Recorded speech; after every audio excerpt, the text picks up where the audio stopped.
Jeff Meacham Network's Multiverse of Media.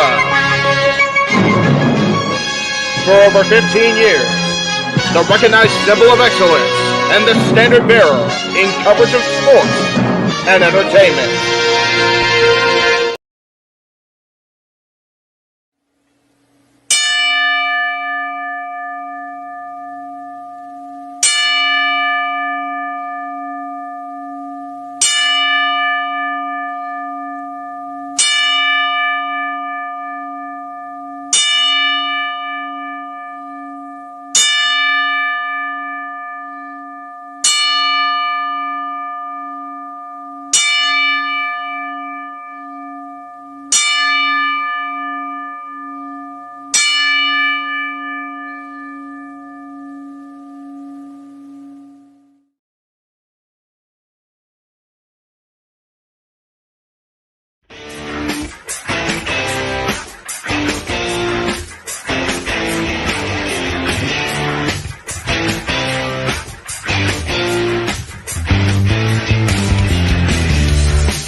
Hello, my internet fans. Welcome to this season ending for the NFL version of Stat Boy Sports Bar featuring Dori Lou. But Dori Lou is not with us this week. She got called into work.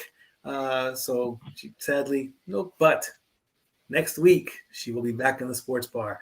And we can't wait to have everybody here next week for something very, very special. Even though today is a special day, next week is going to be even more of a special day. But I can't say why. In the sports bar today, though, as always, we have Mr. DJ Zach, also known as Mr. Disclaimer Needed. Hopefully we will have the banner ready if need be. Producer Jeff is in the control room and he will be audio if he's going to throw in his 2 cents, which, of course, he can gladly do. We start our show in memoriam. Jerry Jarrett, longtime. He founded the Continental Wrestling Association in 1977, which then became merged with WCCW, World Class Championship Wrestling, which then merged, which then evolved into USWA, which he sold to Jerry Lawler in 1997. And then, of course, his peak of the mountain, king of the mountain, really, as he formed NWA TNA with Jeff Jarrett. He was 80 years old, a staple in the Tennessee area. He's was born in Memphis, which is 6 hours away from Sevierville, where I am currently residing. He was also, of course, he was a wrestler before, and he is a one-time CWA Tag Team Champion with Tojo Yamamoto. He is a one-time NWA Mid-American Tag Team Champion with George Gulas, a 10-time NWA Southern Tag Team Championship, a Tag Team Champion with Tojo Yamamoto 5 times, Jackie Fargo 4 times, and Johnny Marlin 1 time. And he was also a World Tag Team Champion in the NWA, the Mid-America version with Jackie Fargo. Also a Tennessee Tag Team Champion with George Gulas. And he is in the Memphis Wrestling Hall of Fame of the USWA. Great guy. Like I said, if there were Jerry Jarrett and the NWA TNA, there'd be no. Well, you know. Oh, go ahead, Mr. Jeff. Well, no, I was just making a hobbit with the Bruce Richard impression of Jerry Jarrett. Well, you know. Again, there's a lot of love going out for Jerry today. Our buddy Sean Wallman talked about the fact that it was Jerry booking that led to him and Jannetty becoming the tag team champions in 1994, I want to say. Forgive me on that if I messed up, Sean. He'll forgive you. Yeah, I'm sure he will. He's a pretty forgiving guy these days, thank goodness. It's having listening to My World quite a bit here these days. with Conrad Thompson and, of course, Double J himself, the true horseman, Jeff Jarrett.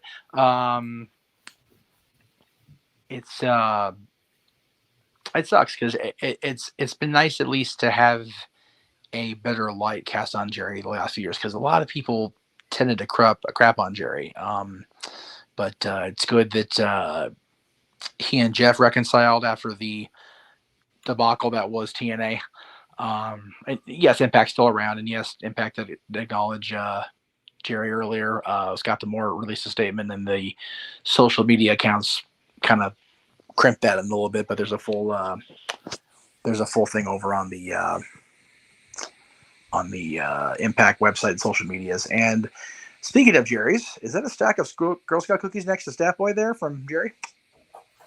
1, 2, 3, and 4. And I've had 3 boxes before. Yes, I do the Girl Scout cookies in Tennessee. They're so damn good. Yeah, they are. They are so good, and They are. a good price at $6 a box. That's actually good for it's actually the same out here. Anyway, Jerry Jarrett, may you rest in power. And like I said, there's a lot of stuff that happened in Memphis, Tennessee, and Kaufman included. And let's also give a shout out to the King, King Jerry Lawler, who was kicking out, but he's on the mend. He's doing good, and he'll be back chasing the ladies as always. Crazy that both Jerrys went down one way or the other the same week. It's a little scary, not gonna lie. So, indeed, I mean, I'm so happy that Lawler is doing much better, because I hate it when I lose anybody. Okay, whether they have a personal meaning to me or it's somebody I know of, and we're all going to be a wreck if that day comes. And I don't want that day to come for at least another 30 years or so. I mean, I want people to live on forever. I really wish whatever that transient, putting your brain in a robot could work. That way you have that person forever. But that's just life, and we can't. Big guy, you can't have the King yet, okay? Not now. That's right. Well, the timing of Jerry's Lawler's stroke, coinciding with the anniversary in my own life with people having strokes was a shitty week. I was glad I was able to go out to Arizona last week and hang out with Kalea and see the Bellas and do their thing. Tough week. But the Bellas and almost the entire extended Bella family were very nice to me the other night. So I thank them on Saturday, but again, ladies and JJ, the Bella brother, and everybody involved in that, thank you. So, but tough week for Memphis wrestling. So hopefully Indeed. Jerry Lawler will continue to be on the mend, and may Jerry Jarrett rest in peace. And thoughts are with, of course, Deborah, his wife, and of course Double J, and the entire Jarrett family and all his fans and extended family. Indeed, well said. All right, let's get talking into the sports world. Let's start with that fast game on ice, hockey, Smashville.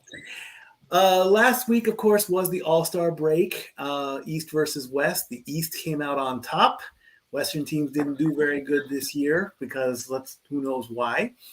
And, of course, there's the power rankings, so let's go over them real quick. The Bruins are still the number one team at 83 points. They are top dog. I mean, if they don't win the cup this year after scoring all these points, something's wrong in Boston. Carolina is the number 2 team at 76. New Jersey, the Devils at 73. Toronto is at 72. The Lightning, the Stars, and the Rangers are all tied at 70. The Lightning have the goal lead at 187. The Stars are at 181. And the Rangers are at 178. The Golden Knights.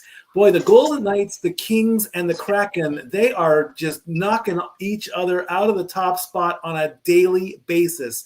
They are that close. Right now, the Kraken the Golden Knights are at 68. The Kings are tied with the Jets at 67. The Kings have a 14-goal lead over the Jets. The Oilers and the Kraken are tied at 65. The Oilers are in the race as well. It's now a 4-team race, the 3 top spots and the wild card. Don't forget about the wild card. 65 points for the Oilers and the Kraken. 175 to 167 is the goal tally. The Capitals on a bit of a slide. They're down to 62 points. The Flames are right on their heels at 61. They are tied with the Penguins and the Wild. The Wild has been helping out Dori Lou in the shootout world lately with scoring 12 fantasy points in 2 games. The Penguins have, or the Flames have the goal lead at 165. The Penguins are at 163, and the Wild are at 159.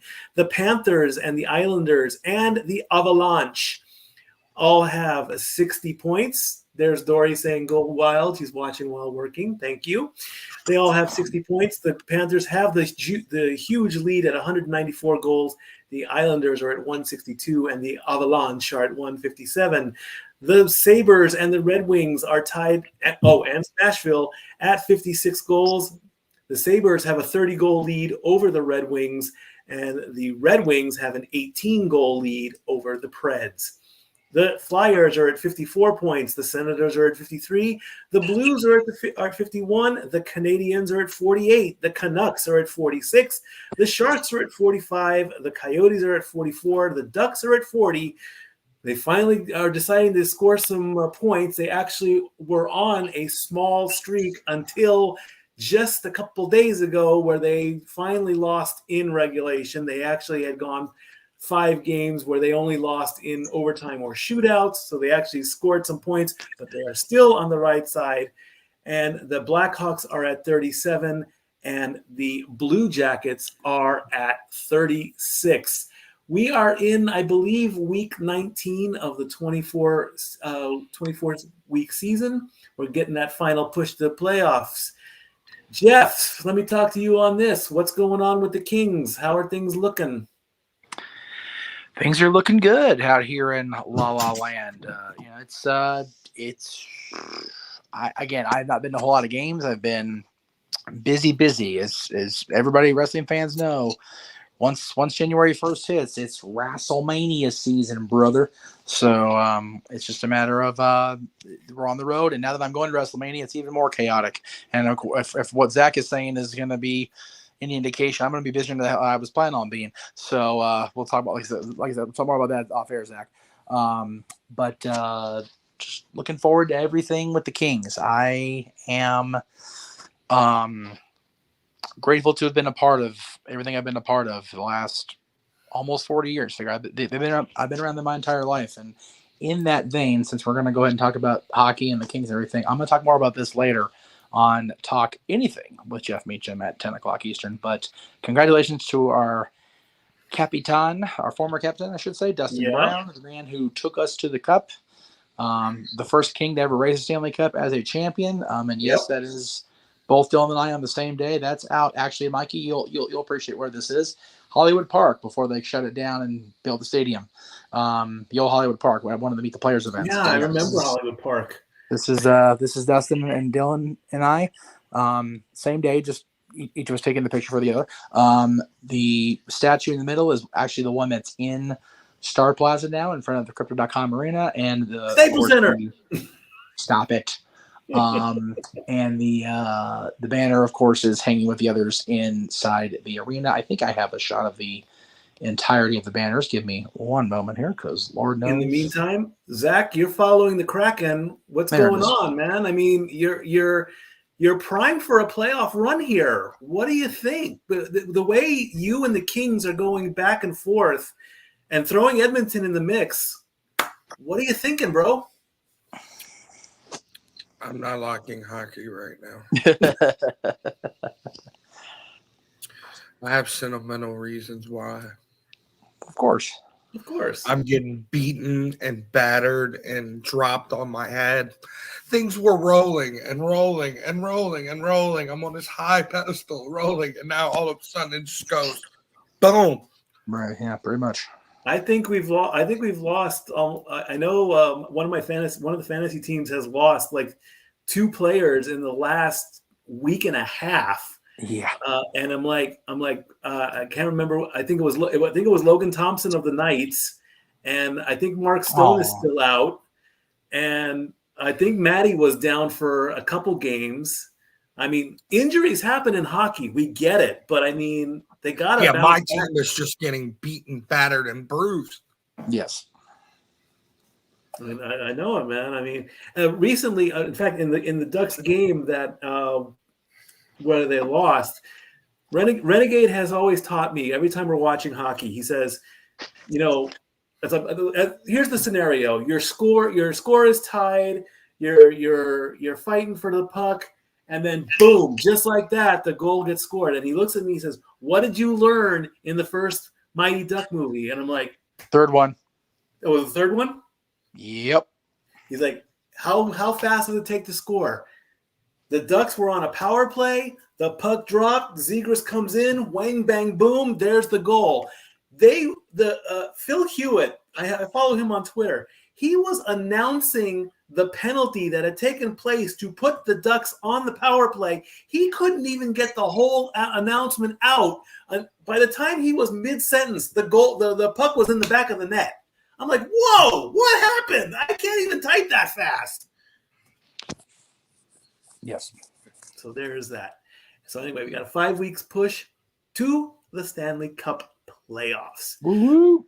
Quick touch on basketball. Congratulations, LeBron James, on passing and owning the #1 spot. All-time points scored in a career, passing Kareem Abdul-Jabbar. I only watched up until that point because, let's face it, the Lakers were not playing well that game against Oklahoma City. And they still lost. Fucking losers. Yeah, they still lost by 3 points. I think LeBron had his 2 sons in attendance along with the multitude of LA stars, except I couldn't find Jack anywhere. Where the hell was Jack? Does Jack not show up at Laker games anymore? No, he does. I heard why he wasn't there. And then it escapes me right now. He was either on a shoot or he's ill or not. Like, oh my God, you're gonna die ill. Just Oh, come on, we can't lose Jack. Well, no. Jack's got that Keith Richards thing. He's had so much drugs in him. He's not gonna die for another 400 years. He's fine. Jack's done drugs, really? Huh? I didn't think Jack's done drugs. You've actually seen Jack, right, Mike? You can't see him because he's always wearing those glasses and he's sitting like this the whole time. And I'm going to leave that comment right where it needs to lay. Ladies and gentlemen. He has no emotion when he goes to a basketball game. He just sits there. Here, Mikey, here's what you do. Because Dad and I do the same thing at hockey games, and neither one of us do drugs. But we also don't wear sunglasses inside during the hockey games. Now, there is that. I will say this. Go back and watch him accept I forget which award it was. I think it was the Screen Actors Guild Award. Watch Rob Williams accept Jack's award for him and for Adrian Brody because, watch. So Jack Nicholson, Adrian Brody, and Rob Williams were all up for the same award. Jack and Adrian tied. So Robin was completely assed out. But Jack was so loaded on weed that he had Robin do his acceptance speech for him. I think I remember that. That is one of the greatest moments in history of television, and I wish it was able to be aired on regular television now. It's not at all. But it is out there on video sites because, God damn it, it's hysterical. So, yeah. Anyway. TNT, of course, was covering the game. They had the little points tracker, so that's what I was keeping my eye on because I'm the stat boy. I like the numbers. Well, of course. Every shot. And here, there was one stat that came up, and I put this question in our group chat. I said, what does Shaq have in common with Kareem when it comes to their shot taking? And the answer being that they only both ever made 1 3-point shot in their career. Shaq did his by accident. I don't know how Kareem did one. But see, LeBron is not one of those big players that has to dunk the ball all the time. He can shoot 3-pointers. That's what I like about LeBron. Don't get me wrong, Shaq is a great guy. He's a great player and all that. but he is a power guy. He will dunk in your face and then throw you through the basketball floor. That's how, because he's that big guy. LeBron will not do that. If LeBron is on the outside and he's open, he will take the shot. Now, Steph Curry, on the other hand, is better than LeBron in three-pointers. I'm not gonna go there between the who is the GOAT of basketball between LeBron and Curry, because guess what? It's neither one of them. It's Michael Jordan, and you can fight me on that at a later time. Thank you. But LeBron is an all-around shooting guy. You get the ball to him. I'm not ranting. You don't need to put a single shot on me. This isn't a rant. Don't worry. Thank you.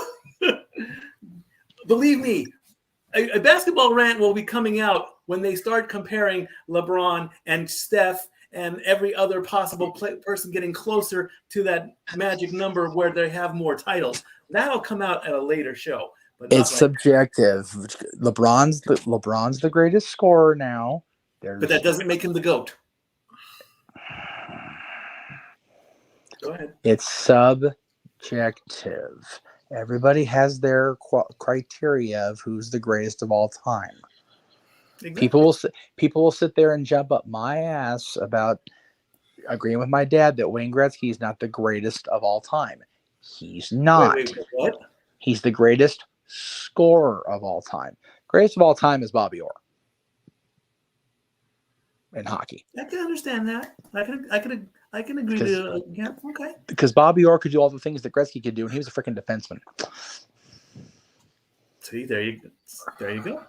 There you go. Now, on basketball, Jordan was the greatest ambassador. He and the Bulls did win an obscene amount of titles. The Celtics have more, but that's okay. Greatest single player of all time is definitely a debatable topic that we're not going to do here because we're not covering basketball. So, a whole lot anyway. So again, congratulations, LeBron, #1 all-time scorer. Yes. Lakers getting into the playoffs, whole different story. Yeah. All right, let's go to the next sport, which is NASCAR. They're making a left turn.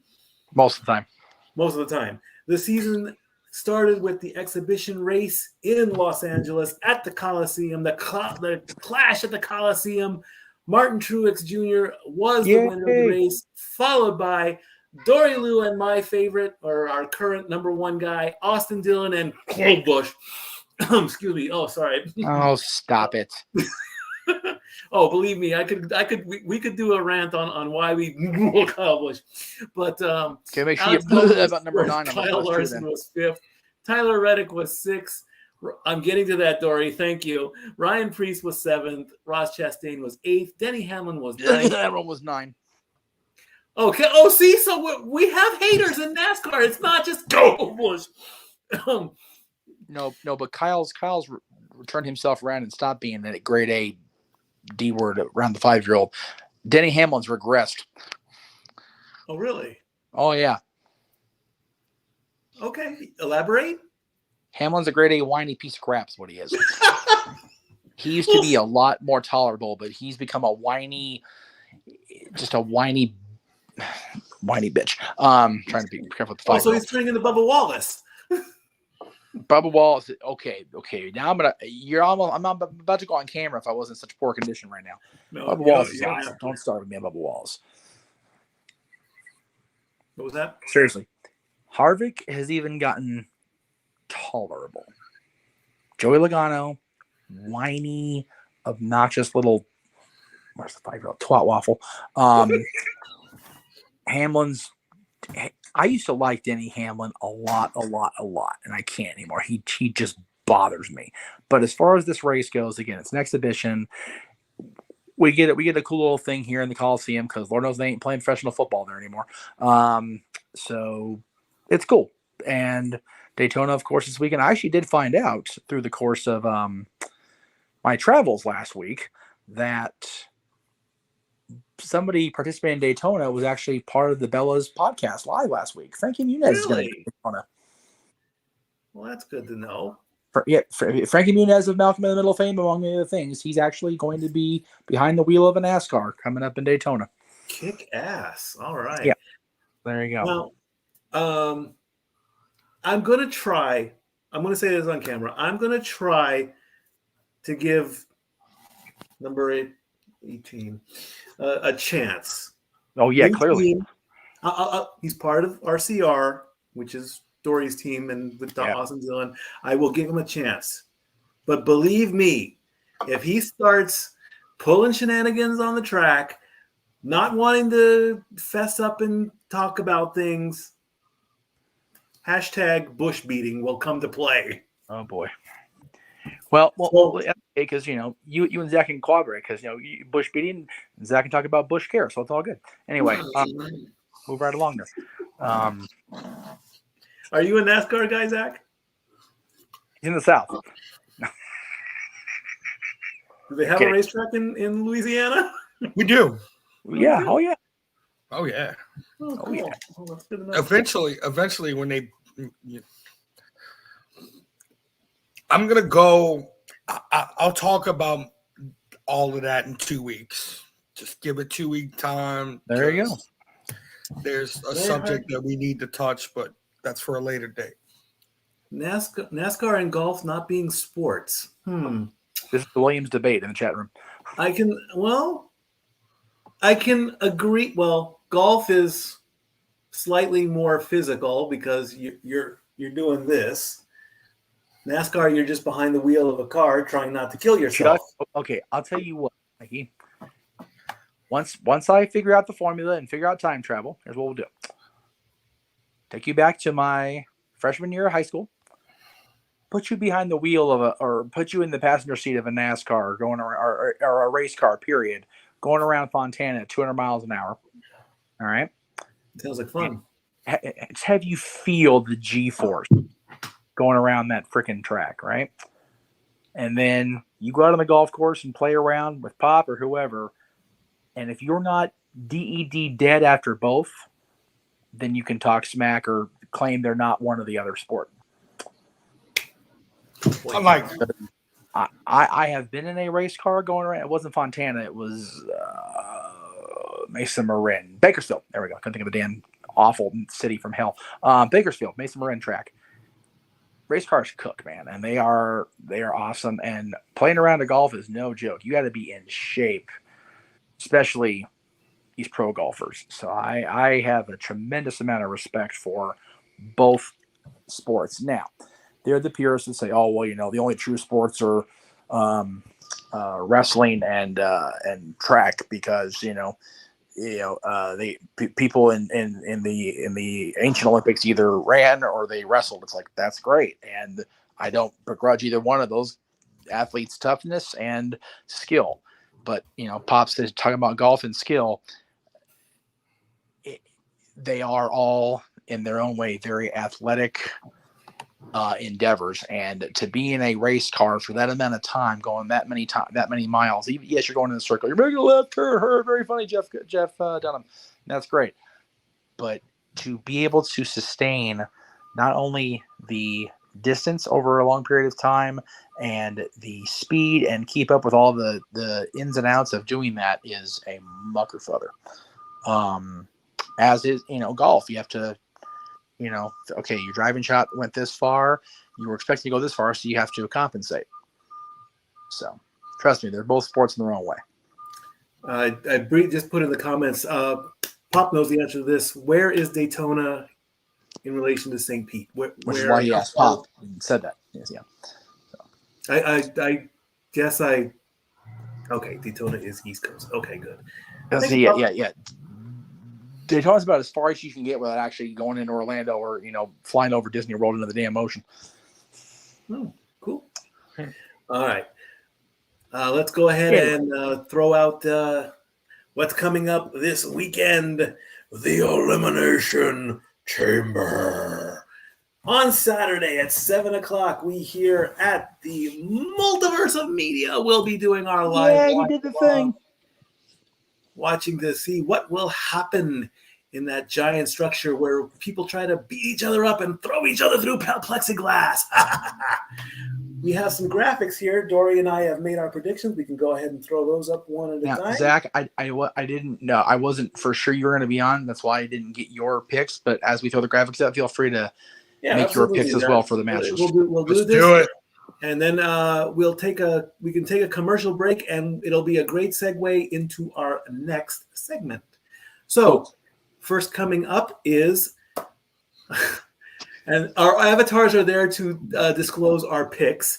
We have Edge and Beth Phoenix taking on Finn Balor and Rhea Ripley. This should end the entire Edge versus the Judgment Day storyline. I think this should be it, over and done. Nope. No? You want more? Edge and Priest at Mania. You heard it here. Wow. And of course, Adam did something a little bit wrong, but let's face, come on, he's married. He went to go and give Beth a little swat on the behind, and she gave him the mom/wife look like, babe, we're in character here. Knock it off. It was part of the character. Edge is going out there and he's focused, but he's also playing to the fans. And the Glamazon's like, all right, look, Munker Feather, we gotta go ahead ring handle business here. So, exactly. Yeah. Zach, who you got in this matchup? Finn and Rhea. Really? I dig it. I dig it. Yes, bro. You got to look at it like this. Like Jeff said, Edge and Priest is one of the best long-term booking I've seen in a long time, besides the Bloodline. Priest asked for this. He did it. I don't know. He did an interview with somebody, and he said the one thing he wanted to do to jumpstart his career was do a long-term story with Edge. Mm-hmm. I want to say it was with that. Jeff, help me out here. What's the guy who interviews all the wrestlers? Which one? The slick back hair, freaking. Okay, so not me. Lack of hair, dude. But go ahead, keep going. Anyways, he straight up said the one thing I want to do in my career is do long-term storytelling with Edge. Absolutely. That's exactly what they've done. Yep. And Finn is just elevating the situation. Exactly. Yeah, I know everybody wants Edge versus the Demon King at WrestleMania, but God, I love Finn, but the Demon King is just so played out now. Well, he hasn't done the Demon for a few years. I don't think he needs to at this point. I think he's evolved beyond needing the Demon. Exactly. All right, let's see here. Let's do this one since it's not a title match, but Bobby versus Brock Lesnar. As you can see, we both have decided to go with Brock on this one. I still have to get the official stats of how many times they fought before. This is just your good old-fashioned two big guys going at it, and one of them has to win because I don't even see this storyline going anywhere. I'm not certain on what Brock's contract status is. I don't know what he can do at WrestleMania if something doesn't go the way it's supposed to. But we're going with Brock on this, and probably this might be the finish to this story too, because I don't want to see Brock in the title hunt again, unless we don't know what's going to happen well, we kind of know, but I mean, I'm looking on further on down the line. I don't want to even throw that out there till we get to the next one. So, well, for now, I'm just going to stay with Brock. No contest. No contest. Renegade says if Edge and Beth win, Finn has to take the fall. Can't have mommy. Yes. Well said. And that comment is if that graphic is up there too. There it is. Stat boy improved. With the Days of Our Lives hourglasses on there. Yeah, there's the other one. Thank you. So you say no contest, really? Yes. So then what They're happens gonna next? drag it to WrestleMania. They're gonna find some way to have that match end in a no contest. Make the ring explode. Do something crazy, or one tackles the other off the stage and it go through a table and it freaking blows up the pyro. But I have a feeling it's gonna end in a no contest, so you have the definite full on conclusion at WrestleMania for that. In what kind of a match? What kind of strong, giant, mega match can you? There's got to be a stipulation then. At WrestleMania, Yep. last man standing. I'm here for that. I'm going to Mania. I'm here for last man standing. I will watch that from the cheap seats. Here we go.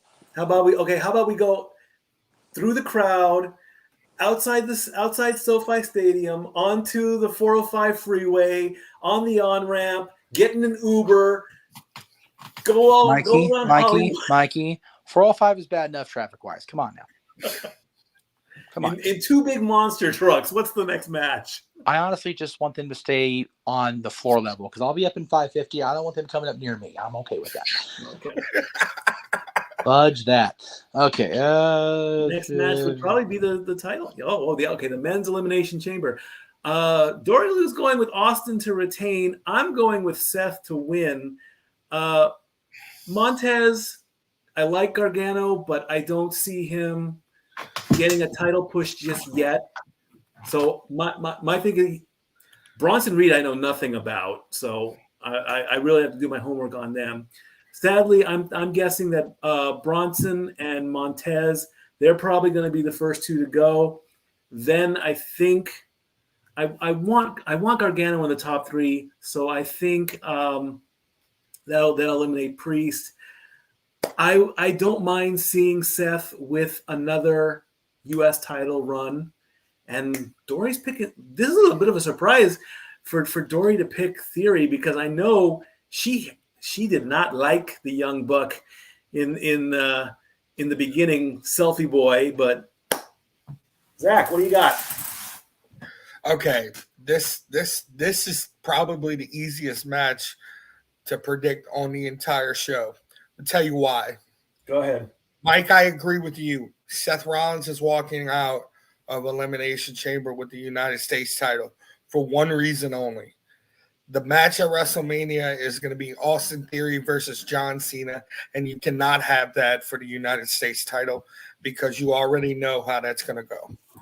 We all know Cena's going to put Austin Theory over, and if you book that as that, then it's too obvious how that's going to come out, even though it's already too obvious. Seth Rollins is going to win the United States title, go on to WrestleMania. It's going to be Seth Rollins against Logan Paul, and my guess is Seth's going to put Logan over at WrestleMania, and Logan's going to be United States champion going on to the future. The one problem I have with out of all the wrestlers in this match is Bronson Reed. Bronson Reed came out on Raw last night, and you can hear a freaking pin drop, which tells me that all the fans in attendance last night are absolute idiots because Bronson Reed is a very good character. Come on, man. He beat Okada. Yeah, seriously, when he was gone from WWE for that time and he went to Japan as Jonah, he was, I mean, like you said, he beat Okada, which, doesn't happen. So, but again, WWE's not going to use him like that, Zach. That's the thing. And there's only so many main event spots. And I'm not trying to sound like a corporate, Levesque shill here, but it is what it is. That's how it's going to be. Renegade's comment, please.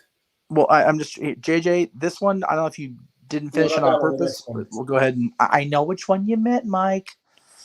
Just give me a second. There retains again. You can't have him look weak going into. Yeah, and again, yeah, John will be there.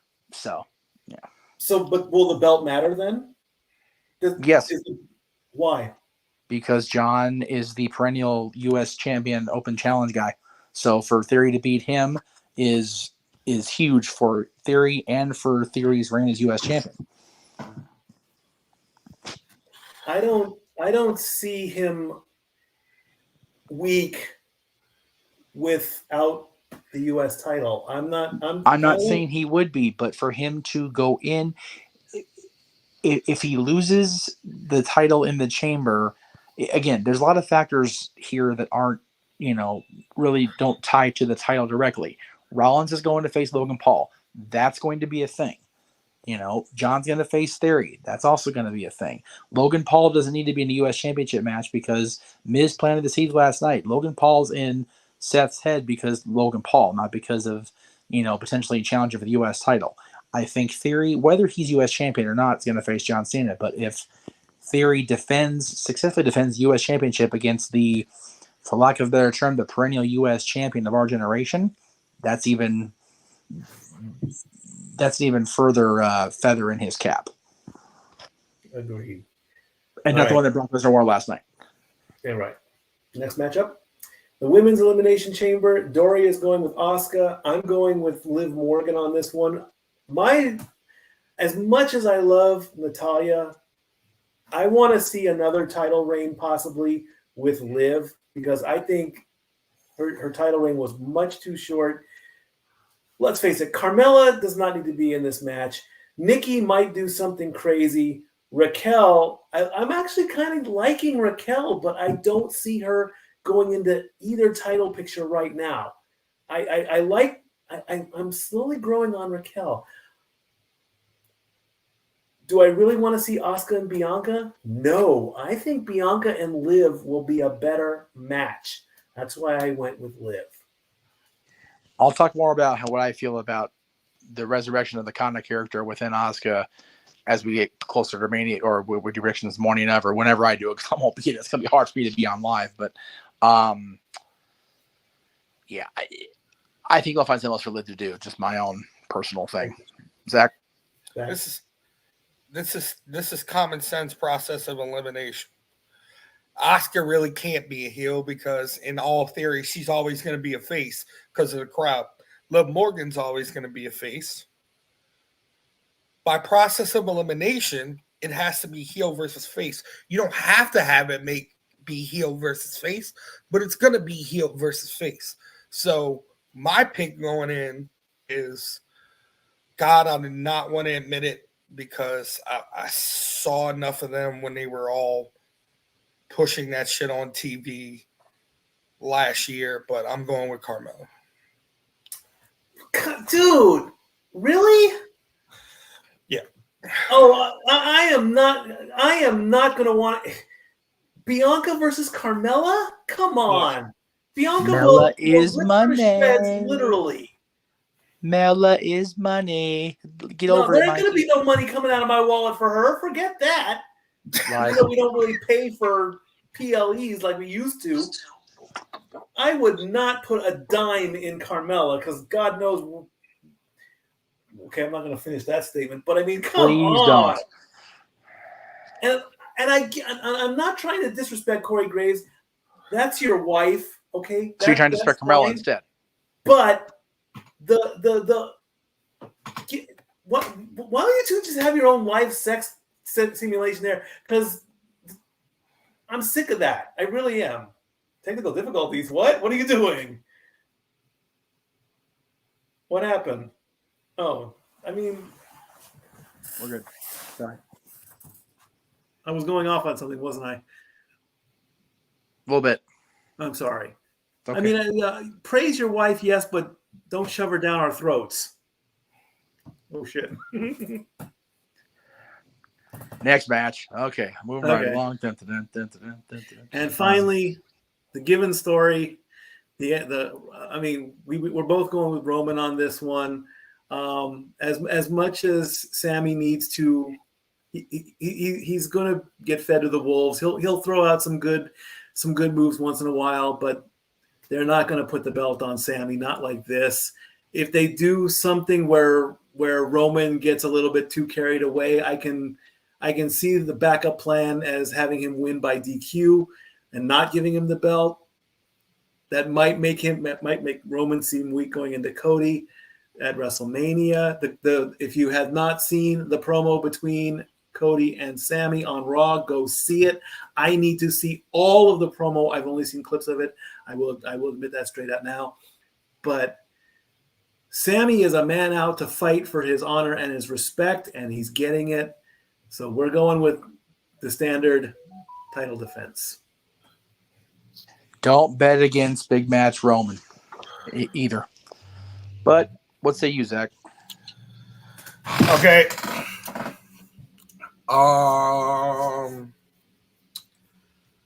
WWE doesn't have the best reputation for Montreal and Montreal people. We know that. So, but it's gonna be that. You know, it's gonna be that. You know that some way, somehow, yeah, the Usos are not allowed in Canada. Oh, I wonder why. The screw job is coming. That's gonna push Sammy into the match, WrestleMania triple threat, which here is what I want. So you put that into fruition, and if you do it, stupidly do it, it's kind of also in the back of my head. You turn it into a triple threat match. Okay. Mm-hmm. Knowing WWE, they're going to do something even stupider and try to turn it into a fatal four-way by having Kevin involved. Which, it probably not going to happen, but that's WWE. That's what they do. But that leaves the Usos without an opponent for WrestleMania. And here's what I want. The Usos versus DIY at WrestleMania. Triple H, you're in control. That's your team. You do it. Must see match WrestleMania. DIY Usos. Undisputed tag team titles. Book it now. My question is, and this is what Renegades said, who puts who in the sharpshooter? Do you go for the pop and have Sammy try and put the sharpshooter on Roman, or do you go for the negative heat and have Roman put Sammy in the sharpshooter? Who puts who? Roman. Roman puts Sammy in the sharpshooter and gets the negative heat? Yeah, but it doesn't need to be a sharpshooter. That's what the screw job was. Yeah, there's but no other way to put. You can't say screw job without the sharpshooter. It could be the guillotine. It wouldn't work as well. If you put him in the guillotine, he'll pass out anyway. And he'll say he's out and that's it. It wouldn't look the same. When you're saying screw job, it always goes back to the sharpshooter. No other submission move will work in the same way. A guillotine, he's passed out. He can't continue. A sharpshooter, he's still conscious unless you're Stone Cold and you got blood pouring on your face. There is no other way you can do any other submission maneuver. No way. I mean, what? Do you have Jay put the sharpshooter on freaking Sammy? You just said they're not going to be there. You just said the Usos couldn't be in Canada, so what are they going to do? Border jump and get in? Huh? Or do you? I mean, the ban is over. They're allowed to be up there. Oh. Okay, so let's go with this then. Why would you have Jay do it? Is he playing the double spy angle? Is that where he's going? Yes. Yeah. Jay's gonna lay Sammy out on Sunday or Saturday. Again, I was gonna talk more about it during predictions. I don't know if I'm gonna be on for predictions, but well, you can. Yeah. Jay's gonna lay Sammy out. That's how it's gonna go. Okay. And Renegade's putting some doubt in. Okay, let's see what Renegade has to say. I wish he'd come in on camera though. Jeff, how do you feel about DIY versus the Usos? Gargano and Ciampa? Yeah. No desire to see that whatsoever. Not a one. Kevin and Sammy's the money match of Mania against the Usos. Ooh. I don't want to see this at all. I don't see it because they've kind of those two have been going back and forth. Never say never, Mikey. Vince will never retire. Vince will never come back. I don't see it, bro. I don't see it either, but never say never. That's been the philosophy across the board now since June. We'll see what happens on Saturday if all our predictions come true. Make sure you watch our watch along starting what time, Jeff? I'm working on it. I gotta find where the hell I put it. There it is. The show starts at 7. I think we'll be doing starting the live event or the watch along. The show starts at 8. We're starting our watch along at 7. That's why the watch along says 7 o'clock. Yeah, where has Caleb been since Rumble? They freaking beat him to a damn near bloody pulp, JJ. Yeah, they damn near crucified him. They beat him worse than they beat Sammy, which is why Sammy was able to come back. Exactly. Anyway, so watch the watch along on Saturday. Watch the Rumble. We'll all be here for that. Let's take a quick break, and we'll get into the meat and potatoes of Stat Boy Sports Bar for the last time this season as we close the book on one season and open the book on another. Check out this commercial. There's literally a minute long, so if you need to grab something, grab it quick.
One more commercial.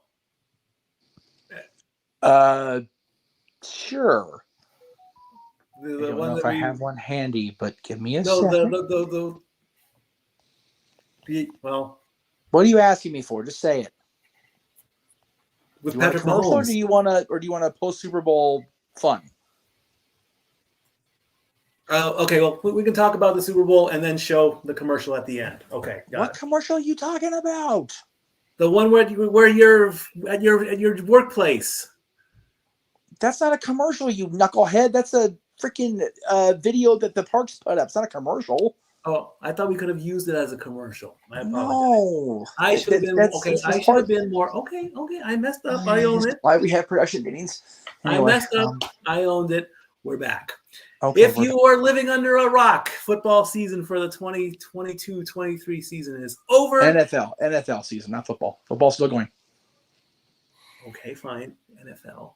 As the Kansas City Chiefs defeated the Philadelphia Eagles 38-35.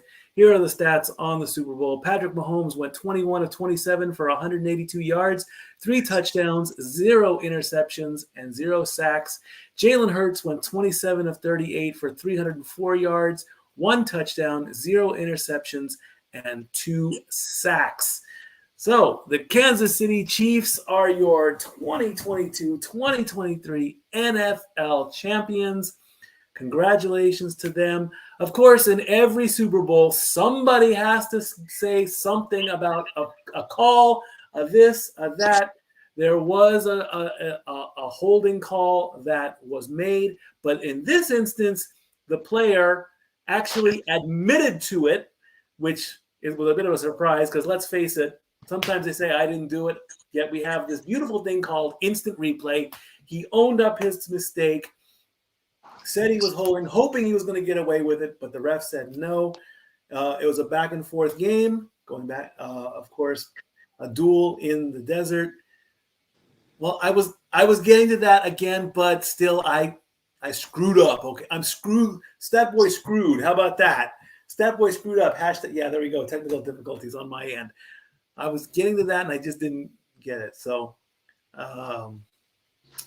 Zach, what do you want to say about the Super Bowl? It sucked. The wrong. You ready for this? Okay. The wrong teams were in the Super Bowl. I'm just sorry. Sorry. The better team won. Okay, it could have gone either way. Look, I am so over Patrick Mahomes in this. Acknowledge me. You're not Roman Reigns. Do something Roman Reigns worthy. You weren't the MVP. I'm sorry. Jalen Hurts was the MVP. No offense, Jeff. But still, do something exciting. Even though I love Travis Kelce.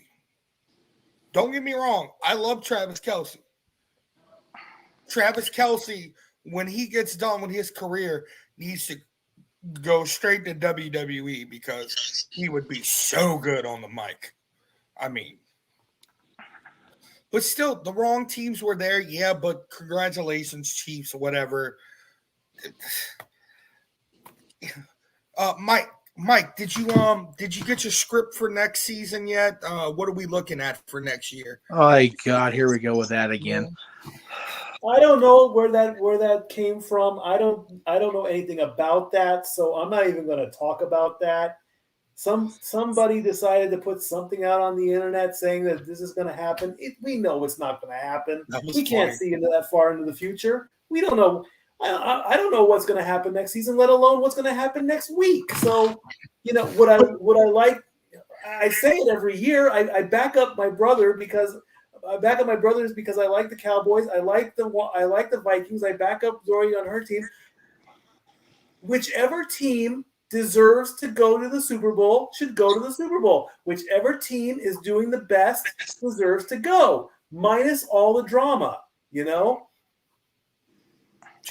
Whichever team does the best goes, bottom line, okay? I'm not going to worry about quarterback scandals and suspensions and drugs and that stuff. I'll worry about the injuries, but I have no clue what's going to happen next Sex, season. drugs, and rock and roll. Yeah, so go ahead. Exactly. It's funny. Exactly. Hey, it's and funny, let's face though. it. If people were watching the Super Bowl, they weren't watching for the game. They were watching for the commercials, and there were a few commercials that I actually did like. There was one that was kind of sad to me, and that was the John Travolta T-Mobile commercial. I liked the concept of that commercial, but it just wasn't the same without Olivia Newton-John there. So I'll throw that one out there. The Dorito triangle commercial was kind of corny. Let's go there. The beer commercial, the beer commercial with the Miller Lite saying no, it's a Blue Moon commercial. That was genius. How are you going to get 3 different beer companies to work together to all sell the same product? Let's go with that one. The rest of them, I mean, not very. The only other one, and I'm going to hope that Renegade can agree with me, the Uber One commercial with all the musicians, that was genius. If that is true, then that will take the sadness away. Yes, if that was toward, but if they could have maybe put "We Love You, Olivia" or "We Love You, ONJ." Just a thought, but I will give top honors to Uber One with all the musicians. Diddy don't do a jingle. That's what I'm going to say. Go ahead, Zach. Okay, so 2 things. One, you missed one commercial that freaking practically broke the internet. Which one? I mean, The Flash. I mean, wrong Flash. Go ahead. Michael Keaton coming back as Batman. Yeah, buddy. I mean, that broke the internet right there. I mean, that it did. That movie is gonna break records. Mark my words. Mm-hmm. But it's just, I know we were making a joke. Listen, that whole thing about the NFL being scripted is a joke. It's meant to be funny with memes and shit. But what's funny about the script they put out for next year is it would make Jeff extremely happy since it puts the Cowboys in the Super Bowl. I mean, but no. The thing is, you know what was more over? The commercials, the tribute to Olivia Newton-John, the return of Michael Keaton as Batman, and let's not forget, you know, they shitted all over Rihanna. I mean, Rihanna's getting so much heat and backlash. The only issue I had, what she did was amazing. Letting the world know she was pregnant again. Fucking amazing. Freaking I'll say this about the halftime show. Okay, I'm not big on Rihanna. I'm sorry, I don't. Okay, the actual concept of the platforms. Okay, I was fine with that. Okay. I like how that was almost. I thank the safety people for locking her in, because the danger factor kind of got to me a little bit. I mean, do you really want to put a pregnant woman that far up on a moving platform up and down? Yeah. It was just her, which was a good thing. I mean, unlike last year when the entire hip hop community, Snoop and Dre and Eminem and everybody came out. What's wrong with that? I like that. That was a great performance, but it was just her and a ton of dancers, and I guess physically she didn't dance much because of being pregnant, which is not a bad thing.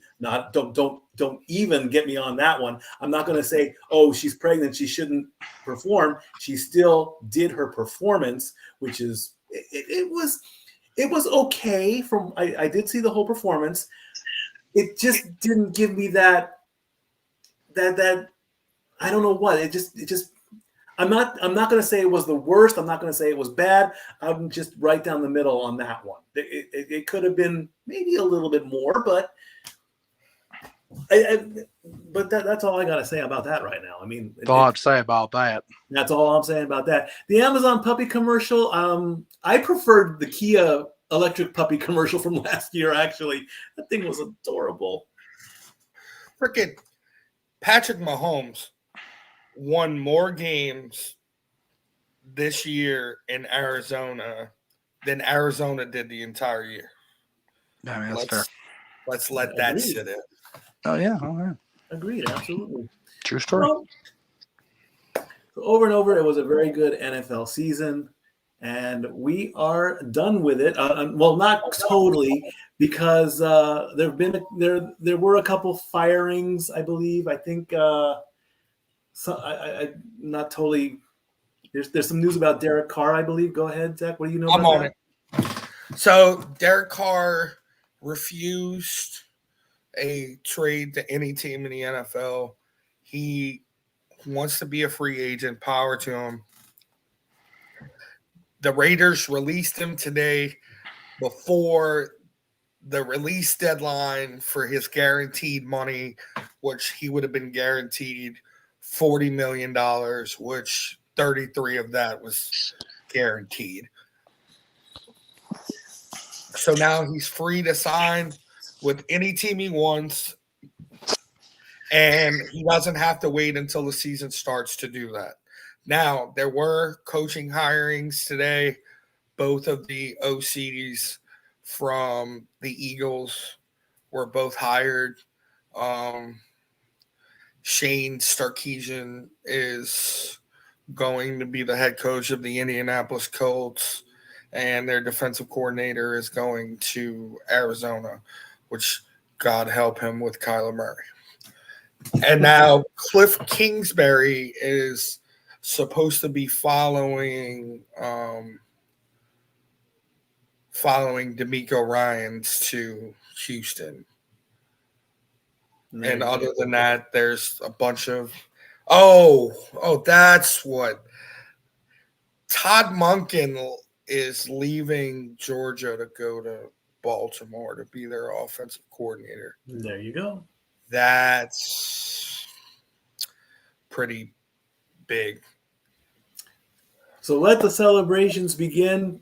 This is how you celebrate a Super Bowl if you're Patrick Mahomes. And this is one of those, it has been a long time since a commercial like this has come out.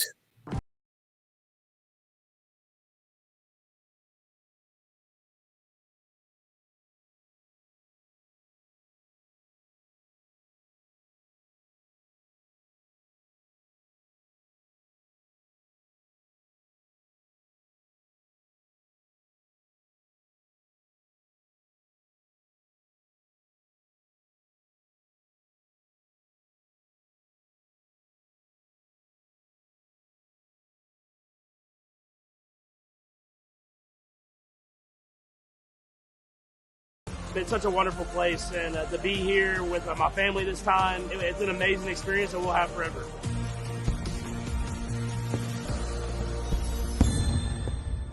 Thank y'all for y'all support all season long. I've had a great time at Disneyland with my family and all my fans. And it looks like I just missed Patrick and the celebration by a couple of days, but I wanted to thank my quote-unquote big sis, one of my bestest friends, Teresa, and my niece Natalie, for the joining me or allowing me to join in on the celebrations over the weekend prior to the Patrick Mahomes showing up at Disneyland on, of course, Monday. We were there Friday, so happy birthday late to Natalie, and that's just some of the pictures we took the other day. So there you go. Yeah, I actually miss you just won the Super Bowl, Yes. NBA Finals, Stanley Cup, World Series. What are you going to do next? It's been a while, so to see that they did that. And to have Patrick celebrate at Disneyland, yes. I got a trivia question for you, stat boy. Oh, God, here we go. Dun, dun, dun. So the last three times the Chiefs have been in the Super Bowl, they asked Andy Reid. When you win the Super Bowl, what's the first thing you want? What does Andy Reid say always is the one thing he wants if he wins the Super Bowl? To come back and do it again? I don't know. The biggest cheeseburger money can buy. Oh, Heck yeah. He does love cheeseburgers, doesn't he? He does. Well, oops, sorry. There you go. Crap. He really loves them, from what I've heard. Well, Mr. Andy Reid, go out and celebrate and have a really big cheeseburger. Now, Mikey, don't forget you've got NFL stuff too, and a new segment that's going to be part of the NFL ending process here. So, yes. Well, with the end of the NFL, we have to show our power rankings, and there, of course, they are, with Kansas City being the number 1 team as they won the Super Bowl, Philadelphia being the number 2 team, followed by Cincinnati and San Francisco. They only made it as far as the conference championships, and so then the Jaguars, the Cowboys, and the Bills, they only made it as far as the divisional playoffs. And going down the list, Miami, the Chargers, the Vikings, the Seahawks, the Ravens, and the Buccaneers all got eliminated in the first round, even though normally, I do the power rankings by record there, but, some people can say, hey, Tampa Bay was 8-9, Detroit and Pittsburgh were 9-8. But when it comes to ending the season, I always give the advantage to the playoff teams.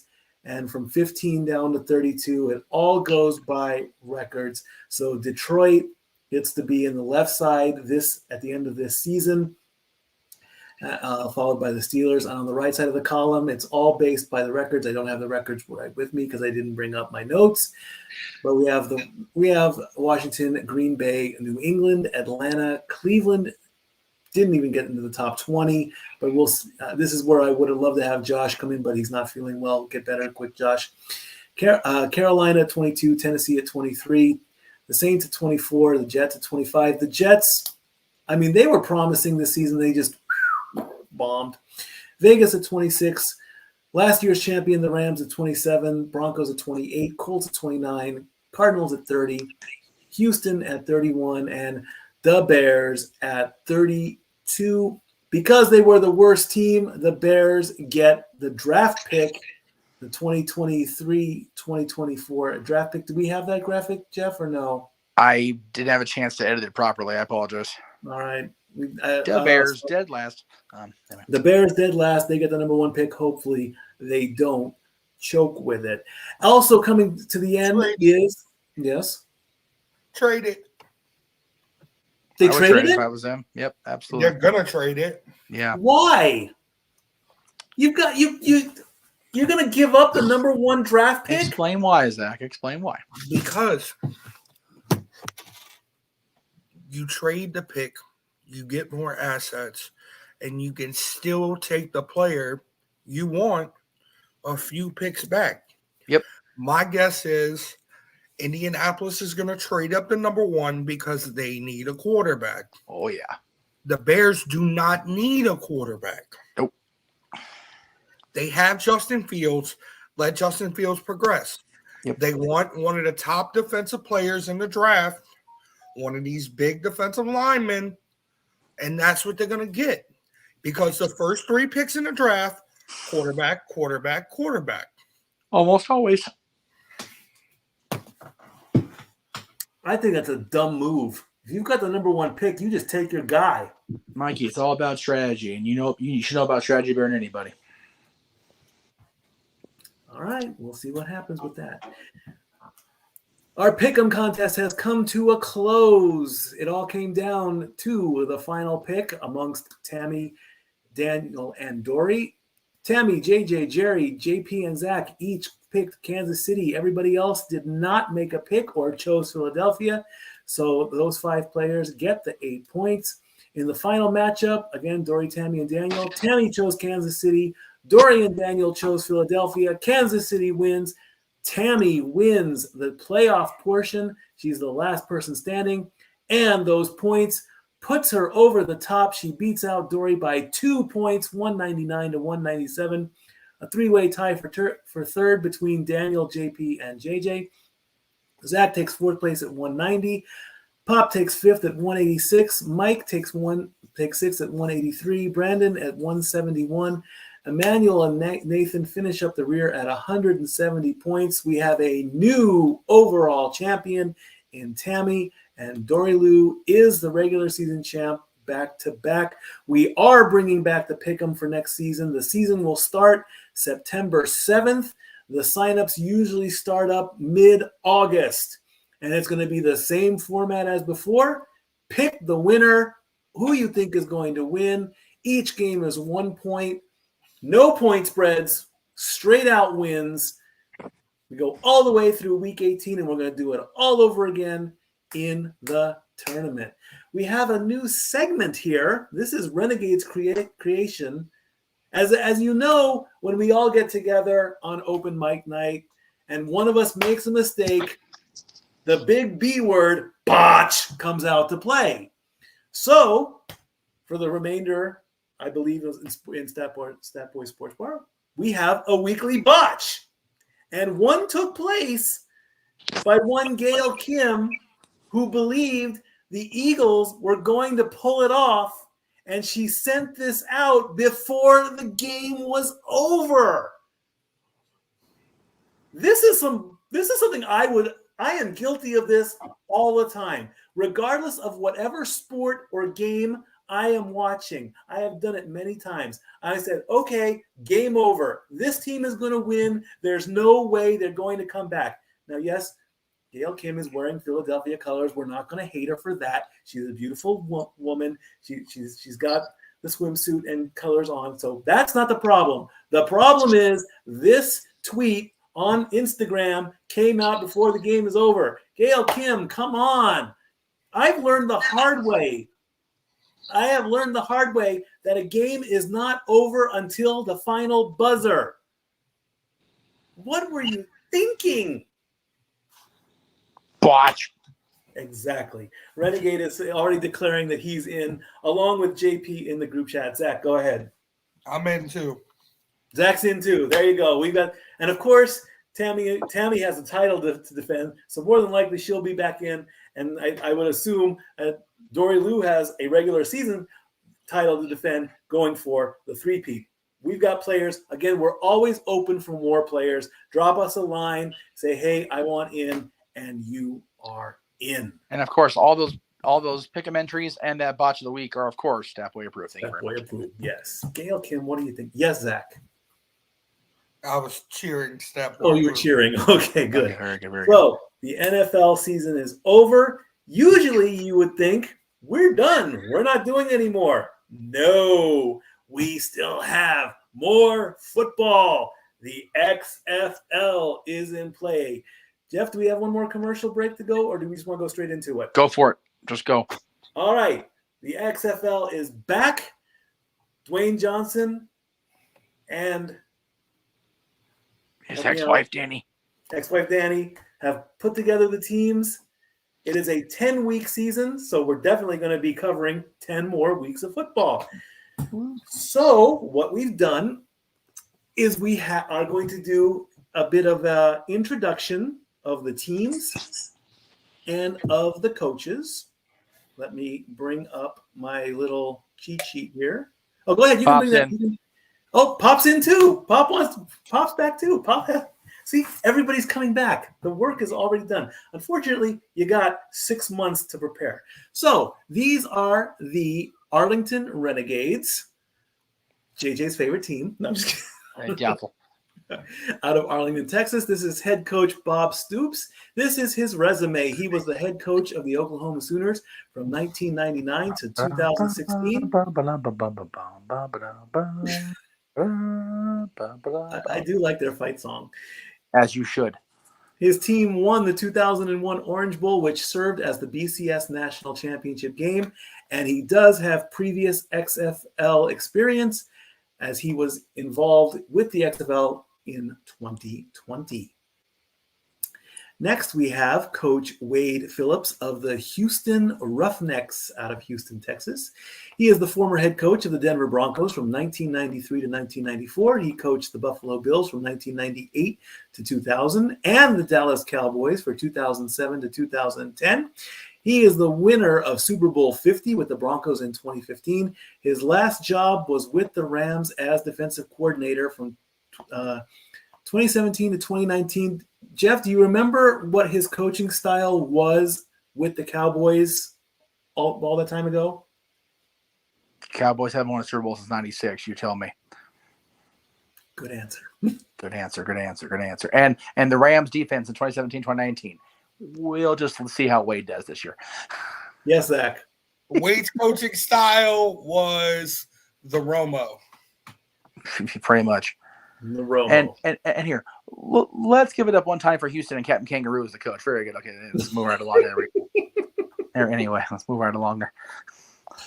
Next up of the Orlando Guardians out of Orlando, Florida. Pop, this is your team down there. Head coach is Terrell Buckley. He's a former player. He played quarterback from Green Bay and from 92 to 94. He was in Miami from 95 to 99, and he also played with them in 2003. He was with the Broncos in 2000, the Patriots in 2001 and 2002, the Jets in 2004, the Giants in 2005. He did win Super Bowl 36 with the Patriots in 2001. But as far as coaching, he was the cornerback coach of Akron in 2012, 2013, and Louisville in 2014 and 2015, and Mississippi State 2016 to 2019, and Ole Miss in 2020 and 2021. Next up, we have the Seattle Sea Dragons with head coach Jim Haslett. He was a former player. He played linebacker for the Bills in 1979 to 1985. And in his rookie year, he was the defensive rookie of the year. And he was with the Jets in 1987. Coaching-wise, he played for the Saints, or he coached the Saints for 5 years between 2000 and 2005. He was the defense coordinator for the St. Louis Rams in 2006 to 2008. He was the interim head coach for the Rams, and he was the defensive coordinator for the Redskins 2010 to 2014. Zach, do you remember what he did with the Saints all those years ago? Horrible. One word, that's all you need. It's muy mal.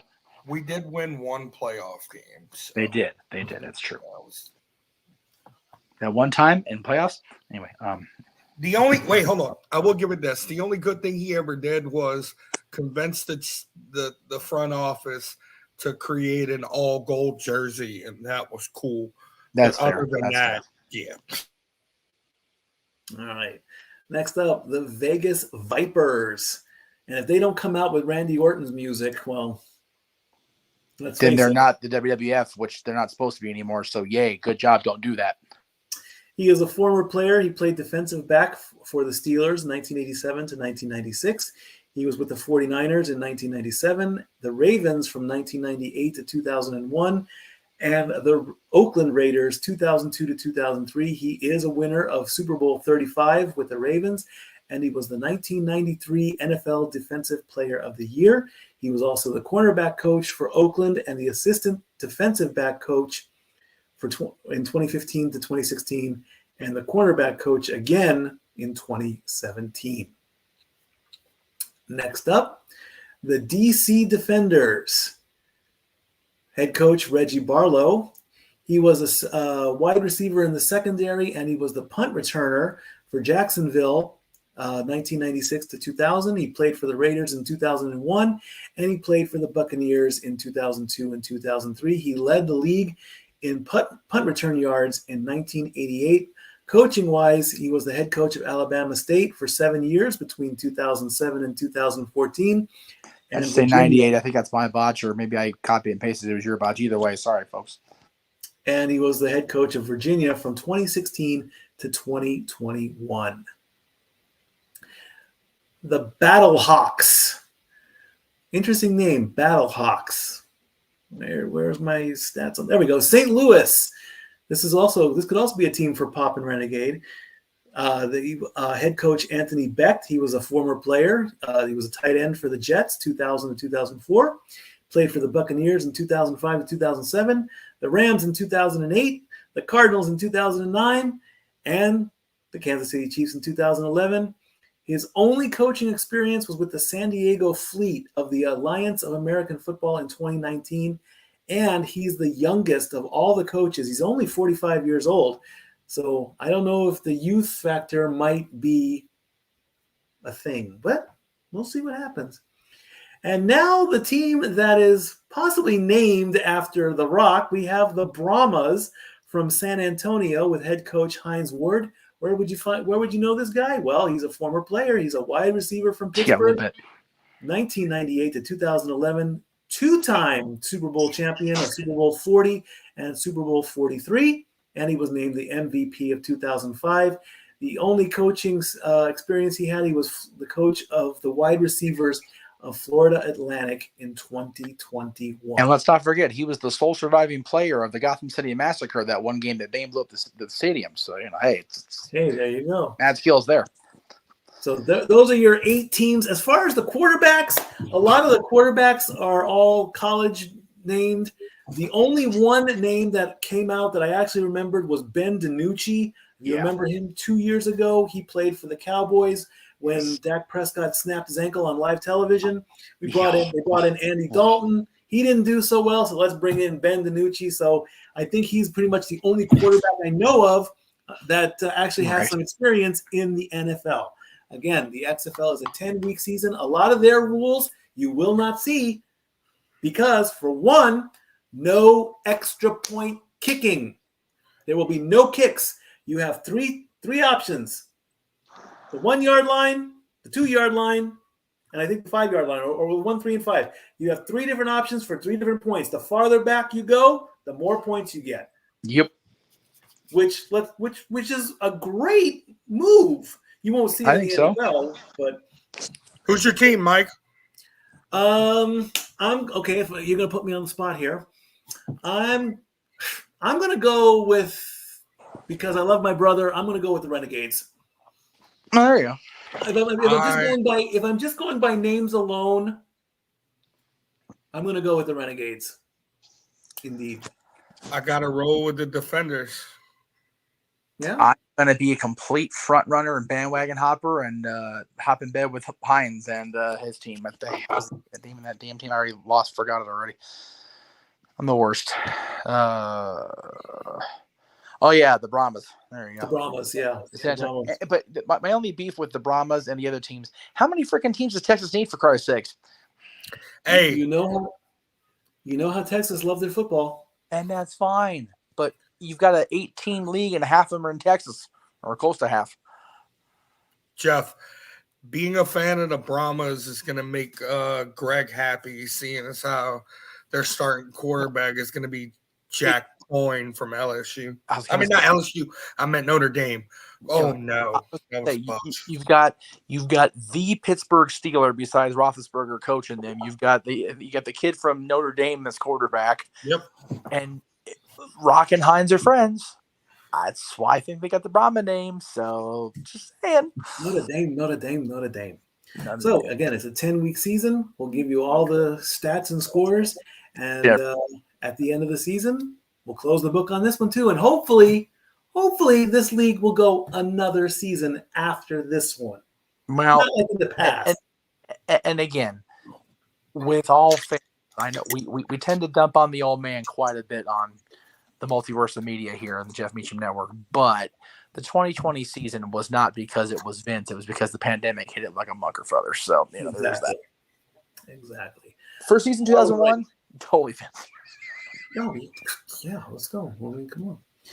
All right, let's start winding things down.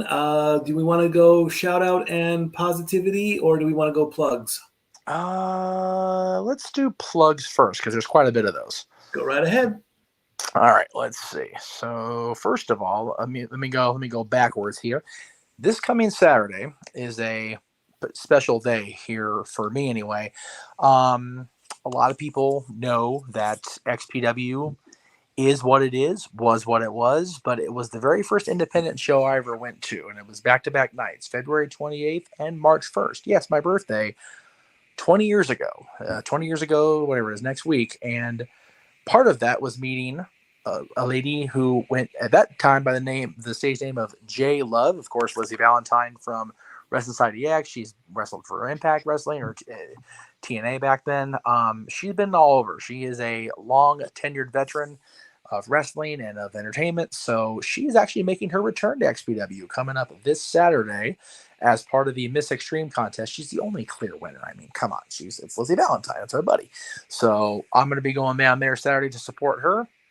Once I can leave up here in Victorville. And then, of course, you can follow our friend Liz over on her special page, we'll call it that, so I don't get dinged for YouTube, at I am Lizzie XOXO. You can check out our friend Liz there on, and only on there as far as that particular content goes, if you catch my drift.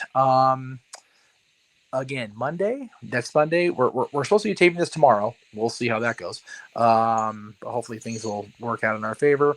JJ and I will be on the Dads, not always our wrestling-centric show this month as we go over our picks for the top 10 matches in the history of the No Way Out show, which ran from 1998 and then 2000 to, I want to say 2008, and then 2012 it came back for a one-night stand, not quite ECW style. So we'll be talking about that a week from yesterday.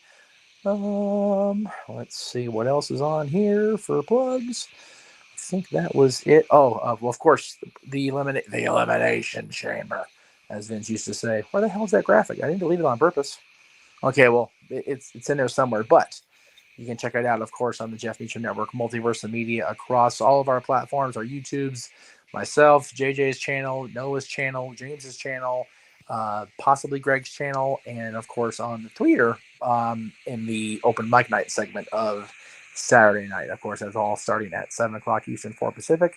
You can check me out coming up here in about an hour and a half over on the Jeff Meacham Network, the Casa D-18 Studios, the Greg Cherry brand, and NoDQ.com, as well as James Noah's channels and my Twitter and the NoDQ Twitter with Talk Anything tonight, because we're going to talk about the XFL some more. We're going to talk about Dustin Brown more and his retirement ceremony this weekend, and just exactly how much the Elimination Chamber will reshape or even reshape the road to WrestleMania. And again, you saw it earlier.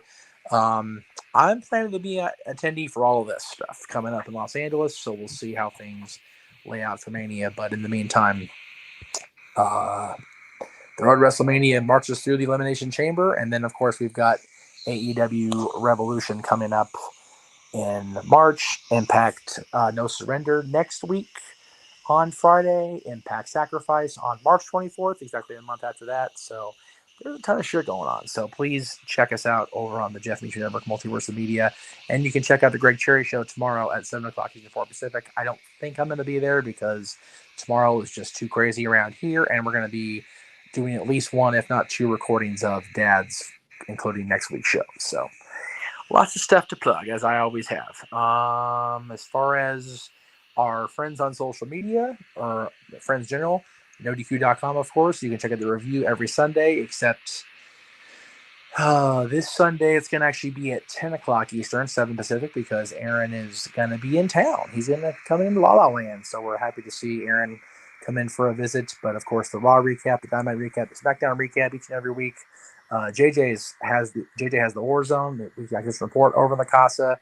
He is finishing up his chick flick portion of February this week and starting his Salute to Black History Month. That's all this week over on exclusively here on the Casa D-18 Studios. So check that out. You can follow our friend Zach, who's in studio with us today. We appreciate you being here, Zach, over at the greatest Twitter handle of all time, Fluffy Madden God, and Instagram DJ Bay said hi, and Facebook he is Zach Nelson.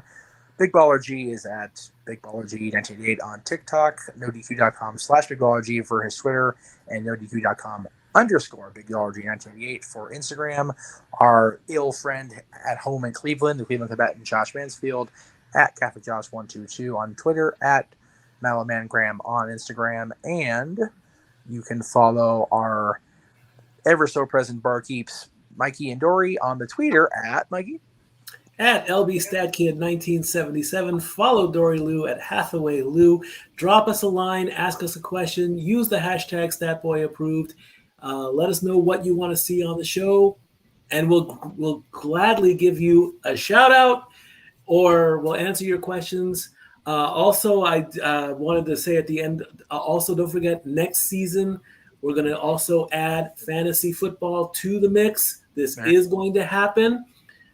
The guy here in our room is a 9 or 10 time fantasy football champion. So God help us. I mean, it's going to be fantasy points galore. If anything, if fantasy football is going to be anything like fantasy hockey has been going the past few months, and you're going to score all these points, heaven help us, bro. Heaven help us. That's all I'm going to say about that. Heroes and Legends 19 coming up on May 13th, 2023, which is about 3 months away, featuring the King of the Mountain match. The Fan Fest starts at 12 o'clock noon with, I believe, Greg the Hammer Valentine as the headliner. Yes. And all the other wrestlers. If you're in the Pigeon Forge, Sevierville, Gatlinburg area watching us on YouTube, please come out. Jason Maples is a great guy. He's actually, I think I get to go back to my old Battleground days and actually put some work in. We have that discussed, and I'm giving him free plugs in return. He puts on a great show. You got to come out here, meet everybody. You're going to love this show. We've done one before. We're doing it again. Sam Knight and Drew Skills coming out defending their version of the Smoky Mountain Tag Team Champion. Not the true SMW, but it's pretty darn close. Stat Boy shout out. We've given him one before. We're giving him another one. Gino Rivera on Facebook as Gino I Told You So, making his AEW Wrestling Dark, what is that word? Dark Revelation? Dark Elevation debut. Dark Elevation on YouTube. The match is the show and the match is on there. Great performance. He went up against Big Bill. You would know him as Big Cass in the WWE. And this is your typical good old-fashioned squash match. I mean, he had a great showing. He got a little bit of offense in, but at the end of the day, to enhance the superstars of AEW, and just Gino had to be sacrificial lamb. I'm sorry to talk over you, but we get it's a squash. It's okay. It was a good showing, you know. Of course, Paul White, the Big Show, had to mention his Calvin Klein underwear because he wrestled in jeans and construction boots. But hey, you do what you do to get that stuff in. So big shout out to Gino. Not certain if I mentioned the World Poker League that I've joined. I don't know if I mentioned this last week, but something new that a World Tavern Poker, is the site. It's the WTP, not the WPT, because that's the big tournaments all over the country. But every Thursday in Sevierville, Tennessee, I go and I play poker at the Axe House. They're getting a small little plug. And now I'm in charge. I get to run poker tournaments every week. Myself and my friend Alex, who was my poker rival in season 1, or in season 2, actually. This is now the 3rd season. He and I run the tournaments every week at the Axe House. He'll run one game, I'll run the other. We sit around, we play cards, no money involved, no gambling.